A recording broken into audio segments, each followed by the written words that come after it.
Reza DA kapok ta'aruf, beberkan pemicu talak Valda Alfiana lalu cerai. Dari awal tak ada kecocokan. Reza Zakaria yang kerap disapa Reza DA ini resmi bercerai dengan Valda Alfiana medio September 2021. Reza DA diketahui baru menikahi Valda Alfiana di Masjid 17 Purwokerto, Jawa Tengah pada 17 Januari 2021 lalu. Mereka menikah setelah dekat melalui proses ta'aruf. Reza DA mengatakan keretakan rumah tangganya terjadi sejak medio Maret 2021. Reza DA mengaku pada tayangan Semangat Senin Indosiar pada Senin 15 November 2021 sore mengaku kapok ta'aruf.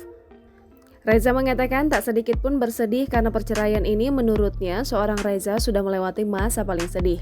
Reza membeberkan menikah sejak 17 Januari 2021, sudah sekali cekcok, tidak ada kecocokan dari awal. Reza mengatakan sempat menanyakan salah apa dirinya pada Valda. Tujuan Valda pulang dikatakan Reza adalah ingin menenangkan diri, dia pun menenangkan diri. Tanggal 16 Mei malam Reza menjatuhkan talak, dia mengatakan Valda besar dan tinggal dengan pamannya. Jangan lupa subscribe, share, komen, dan like ya!